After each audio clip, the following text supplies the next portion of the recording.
You ever sing an old song and then get stuck in your head and then you keep messing around singing it for days and then your wife sings it or your husband sings it because you got stuck in their head? Do you remember, it was REM, wasn't it? REM. That's me in the corner. That's me in the spotlight. Losing my religion. I can't get it out of my head right now. And I keep humming it and whistling it and singing pieces of it, the same damn pieces I keep singing because I don't remember the rest of the song. And my wife is now doing it. Oh boy.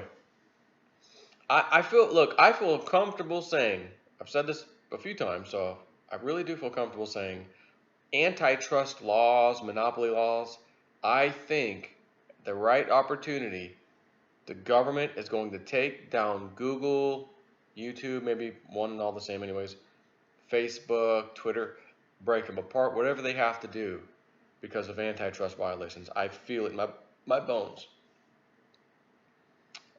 Zero Hedge article, but it's authored by Washington Watcher via vdare.com. Google versus Trump. The good censor on collision course with the Patriot president. What is the good censor? Maybe something you haven't heard about recently. I was actually reading about this a few days ago, and then I seen this article and said, maybe it's time I talk about this thing, because I was almost going to do a video then. As American thinker, editor Thomas Lifson puts it, I congratulate Breitbart.com for the scoop, and I urge everyone, I'm looking at you, President Trump and Congress, to read and ponder the fate of the Republic unless this company is defanged, most likely by antitrust action, but possibly also via civil courts. Stunning 85-page Google memo, The Good Censor, leaked to Breitbart October 10th, 2018. What are Trump's options? Hang on, I got to do something. Put that up here. What are Trump's options? He certainly is thinking about the issue. The Washington Post reported recently that the White House was backing off a proposed executive order that would have required federal agencies to investigate and/or prosecute tech giants for bias. Administration officials told Washington Post, although the White House is concerned about the conduct of online platforms and their impact on society, this document is not the result of an official White House policymaking process. White House distances itself from reports that Trump could target Facebook, Google, and Twitter with the new executive order. Washington Post reported that Trump has demanded an executive order on this matter for some time, but all of the drafts have been deemed unworkable. Sources tell the Watcher that the fallout from the leak deterred the president, but he still considers the issue a top priority for his base and he wants it addressed. Of course, first we have to shoot down true conservative notions that it's not the government's job to resolve tech censorship. Dogmatic conservatism insist, whatever. The free market will magically fix the problem, and government intervention would somehow be worse than suppressing the right-wing views.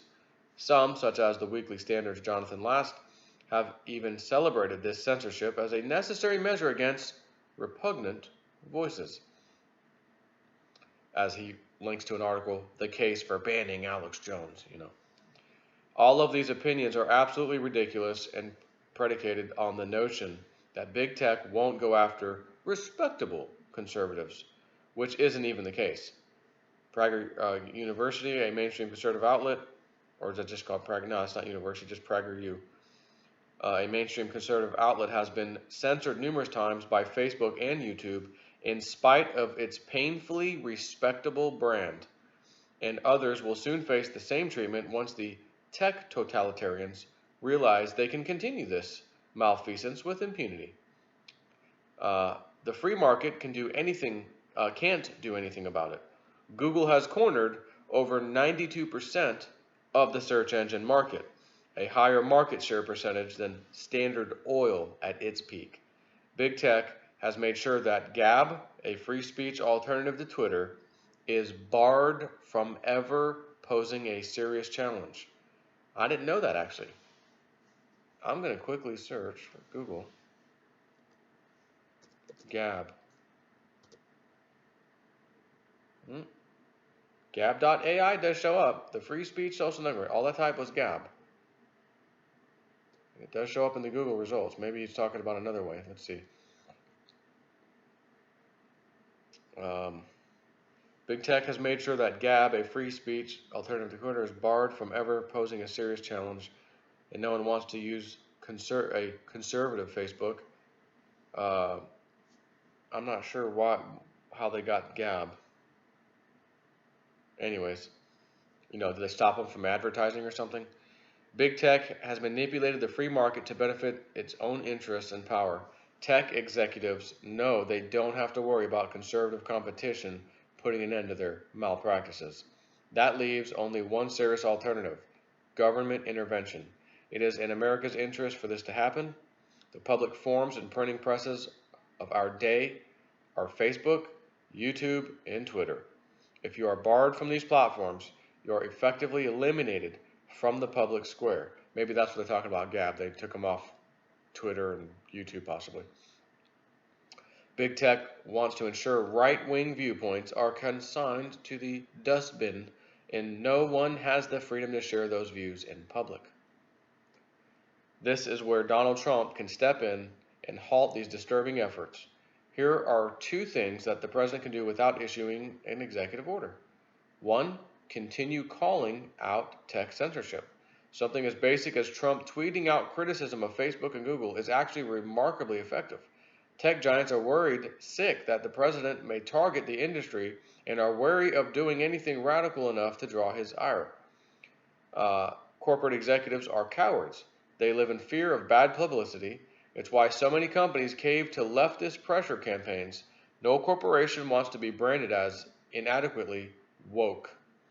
This tactic hasn't been as effective for conservative activists, but the President of the United States is a different matter. One tweet from him can impact market shares, inspire support for government regulation, inspire dozens of segments on cable news, and encourage congressional scrutiny. Big Tech does not want this. And about that part about inspire dozens of segments on cable news, think by that, I mean Fox News only. You won't get too much from CNN and The Voice. Where was I? In the past, they actually have taken steps, plus they placate conservative complaints. One such example is Facebook laying off the leftist journalists who ran its trending section over criticism it was too biased against conservative news sources. The power of the tweet is a strong weapon for Trump in his fight against tech censorship. Putting constant pressure on these companies to safeguard free speech increases the chances they will do so. Sources tell The Watcher that the Trump campaign plans to make this issue a central part of its agenda, as evidenced by campaign manager Brad Parscale's op-eds and tweets. What we need is for Trump to tweet and talk about this on a weekly basis. He should call out Google and Facebook for their pernicious practices at every rally he goes to. He should tweet out stories showcasing their bias every time one is published. The pressure must be relentless and constant until these platforms decide to take up reform on their own. I'm just going to say I don't know that they'll take up reform on their own.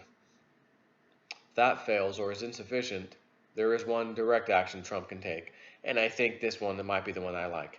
Target Section 230. Section 230 of the Communications Decency Act is a sacred privilege for social media companies.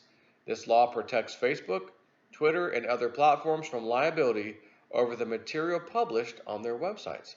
One of the reasons these services are granted this privilege is the congressional finding embodied in legislation that they offer a forum for a true diversity of political discourse. In contrast, newspapers are subject to libel actions over letters to the editor because they are assumed to have exercised editorial judgment in publishing them. Since it is highly questionable these platforms provide politically diverse forums anymore, it is arguably time for Congress to revisit Section 230. Not only is big tech censorship violating its spirit, so is their shifting claims on not being publishers.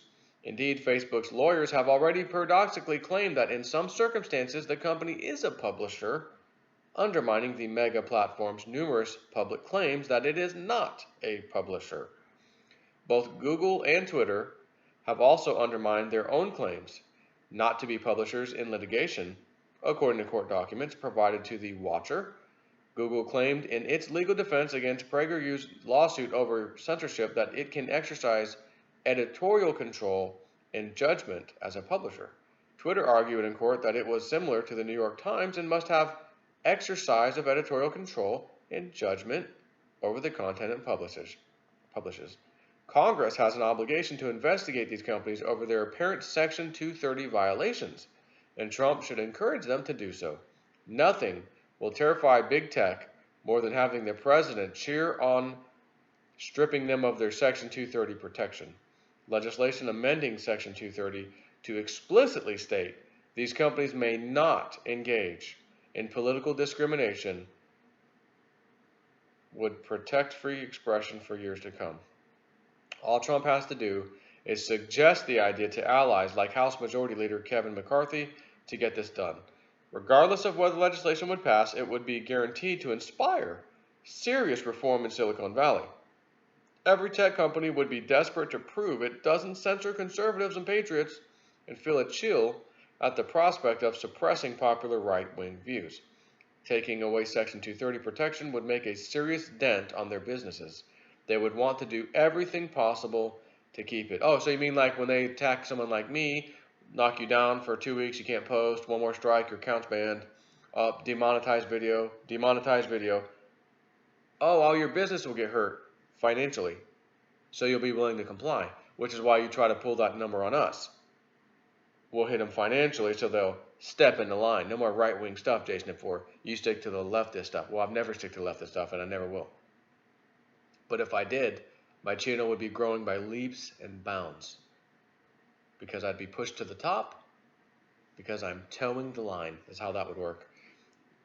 But that will never happen over here. Realist News. Take care.